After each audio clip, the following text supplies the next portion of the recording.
Test है, मतलब अगर उससे कर ले, टेस्ट देना बहुत जरूरी है। पहली बात तो पारस का तो जरूरी है ही है, क्योंकि वो बेस्ट है। प्रेशर नहीं आता कि क्या करे क्या ना करे, क्योंकि सारे सारे जो टेस्ट हो रहे हैं सारे क्वेश्चंस उसमें कवर हो जाते हैं। इसीलिए टेस्ट देना तो मैं तो बोलूँ बहुत जरूरी है, और मैं हमेशा टेस्ट देता था। सर पारस इंस्टीट्यूट का डिफरेंस है क्योंकि उसकी मैनेजमेंट, वो हमेशा अपने स्टूडेंट्स के लिए डेडिकेटेड है कि कैसे प्रोवाइड करते हैं। अगर हम आज कॉल करें तो वो आज ही के आज ही सोल्यूशन प्रोवाइड करेंगे। काफी टीचर्स भी है जो मेंटोरिंग कर देते हैं। मतलब सब सब पारस में सब कुछ है। सुरेंद्र सर का वो मैनेजमेंट वाला लेक्चर था, टाइम मैनेजमेंट, उन्होंने उसमें मतलब अच्छी तरह से बताया कि कैसे अपने आप को और उन्होंने बताया कि मेडिटेशन तो जरूरी है, साथ में मतलब हॉबीज हॉबीज जब दे अपने आप को टाइम देना चाहिए अपने हॉबीज को। इसीलिए तो वो सुरेंद्र सर का मैनेजमेंट वाला लेक्चर में तो कहता हूँ सबको देखना चाहिए।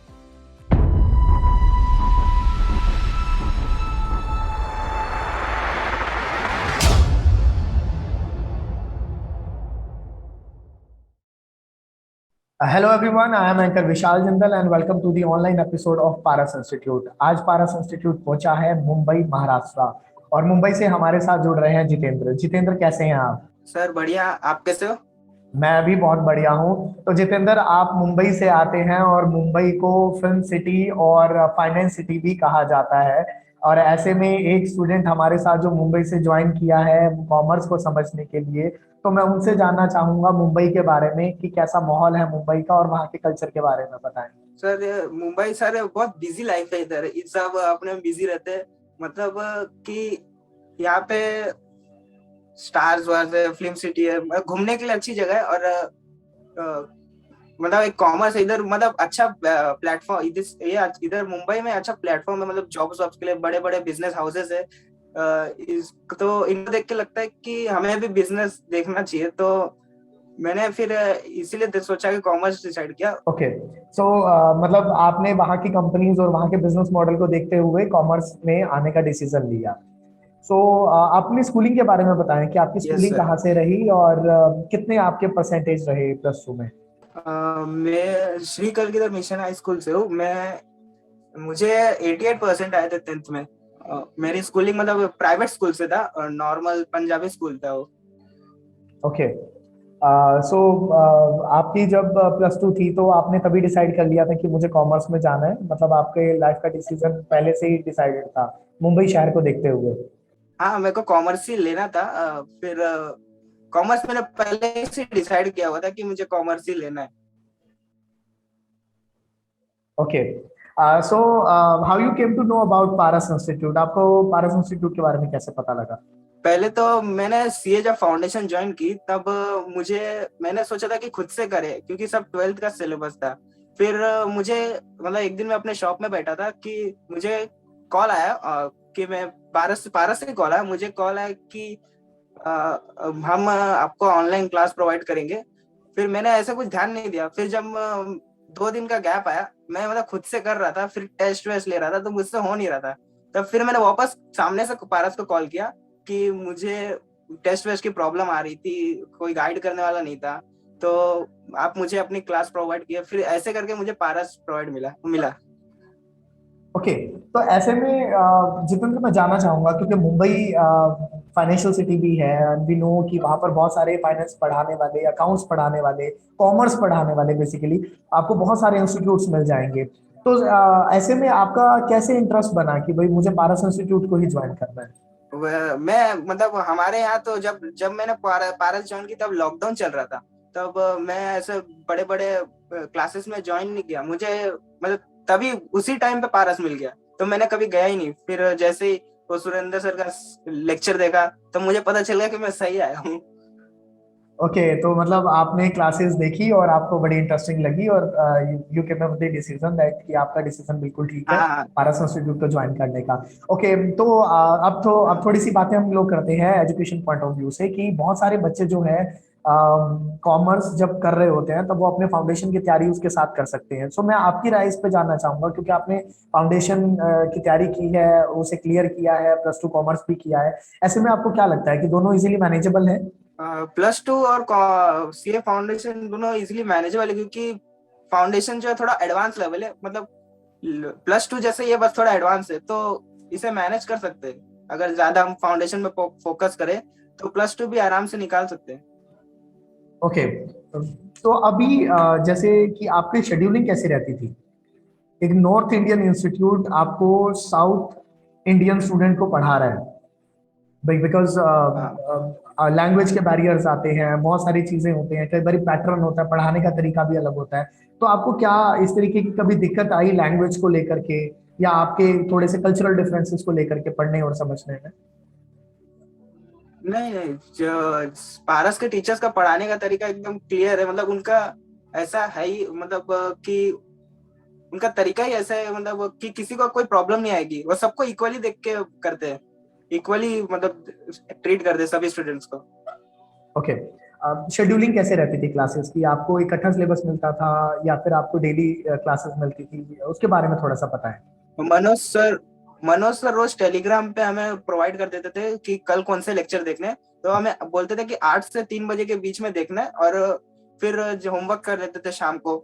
और फिर बीच बीच में कभी टेस्ट वेस्ट भी होते थे, तो फिर वो नेहा मैम प्रोवाइड करती थी ग्रुप में।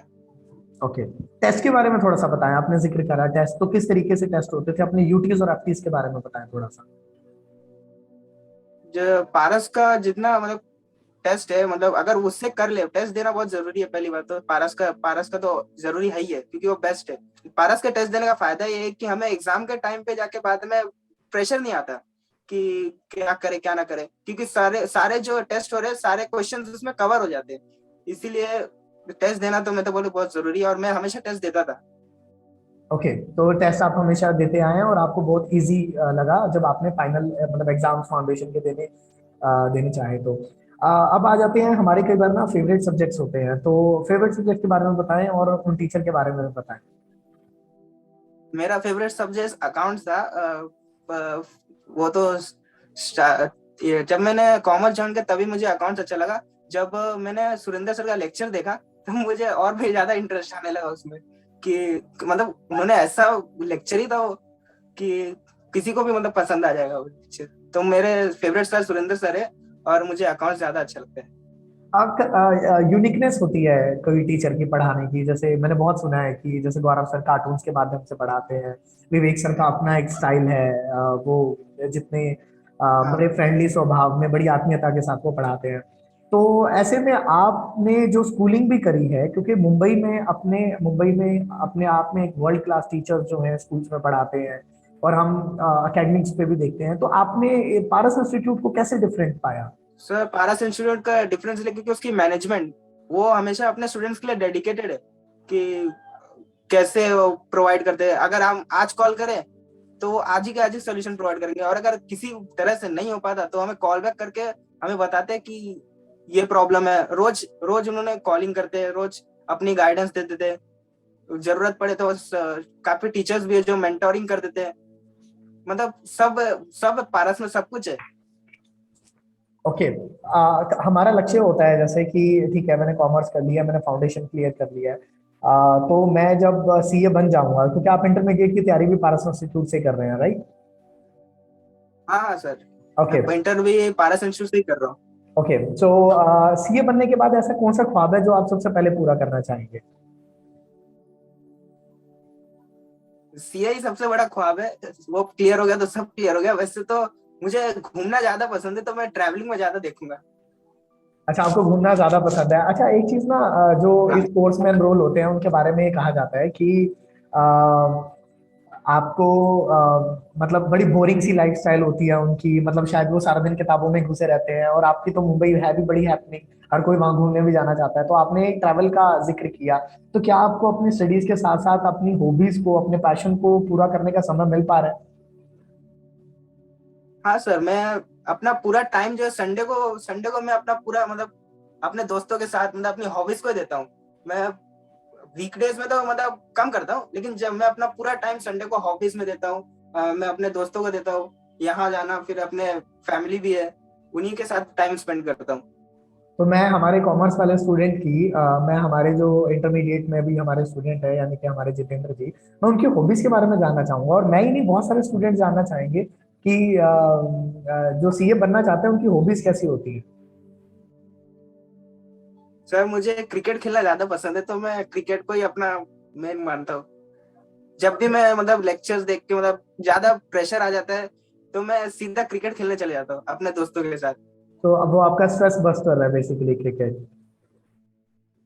तो स्ट्रेस को रिमूव करने के लिए पारस इंस्टीट्यूट पे बहुत सारी मोटिवेशन क्लासेस भी होती हैं, उसके बारे में भी पता है कि कौन आपको सबसे ज्यादा मोटिवेट करता है और किस तरीके की क्लासेस होती हैं? कोई स्टोरी, कोई किस्सा आपको याद आता हो?